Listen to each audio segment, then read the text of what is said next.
වැඩි කරන්නේ.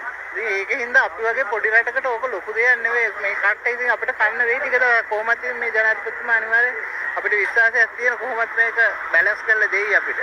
මේ පොඩි අර්බුදේ මේක අතර වෙනසක් තියෙනවා. වෙනසක් සෑහෙන තියෙනවා නේද? මොයිස් කට් එක දාන්න ඕනේ මේකට. වෙනසක් සෑහෙන තියෙනවා. ඉස්සර අපිට සල්ලි නැතුව තිබ්බ ප්‍රශ්න වුණා. දැන් සල්ලි තියෙන ලෝකෙටම වෙච්ච ප්‍රශ්නයක් අපිට වෙලා තියෙනවා. රජයට කළමනාකරණය කරගන්න බැරි ප්‍රශ්නයක්.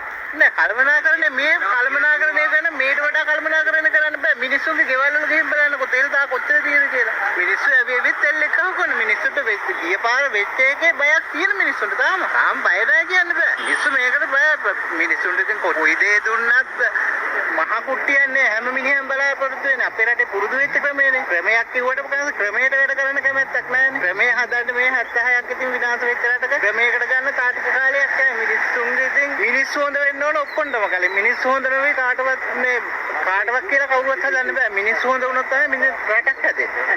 රටේ ඉන්නේ මිනිස්සුනේ. මිනිස්සු හැදුනොත් රට හැදෙන්නේ. දැන් රජේ නිවාඩු දිනයක් කරලා තියෙන බදාදනේ. විපක්ෂික චෝදනාවක් තියෙනවා. බදාද නිවාඩු නෑ. බදාද දිනේ නෑ. බදාද නිවාඩු දෙන්නේ රජේ. කුරාදෝ සම්පූර්ණ නිවාඩු දිනයක් නෑ. කුරාදෝ සංයුන දවස් 3ක් වැටෙනවානේ. ඒකට රාජ්‍ය පරිපාලනය ගෙනන්න මට හිතෙන්නේ අමාරුයි. දවස් 3ක මැදින් කඩලා දුන්නාට පස්සේ එක දවසක නිවාඩුවක් වුණාට පස්සේ අනිත් දවස් ටිකේ මිනිස්සුන්ට බැලන්ස් කරන්න පුළුවන්. රාජ්‍ය සේවය බැලන්ස් කිරීමත් දවස් එහෙම එකක් හින්දා තමයි එහෙම දුන්නේ නැත්නම් ඉතින් මේ මිනිස්සුන්ට දැන් කොච්චර තෙල් නැහැ කියලා දවස් 3ක් එක දිගට වැටිච්ච ගමන් තෙල් ටික එක්කව කරන් ට්‍රිප් යනවා. ඒක තමයි මිනිස්සුන්ගේ වැඩි. ඒ වුණොත් තෙල් ටිකෙන් මේ කරපු වැඩේ වැඩක් නැහැ. දවස් 3ක් එක දිගට නිවාඩුවක් දැම්ම ගමන්. ඒකයි රටේ තත්ත්වය. මිනිස්සුන්ට කොච්චර කිව්වද දවස් 3ක නිවාඩුවක් ආපු ගමන් පොයේකුත් ඇතුණොත් අනිවාර්යෙන් ඕකත් එක්ක මිනිස්සු දවස් 4ක් කියලා ට්‍රිප් එකක් යනවා.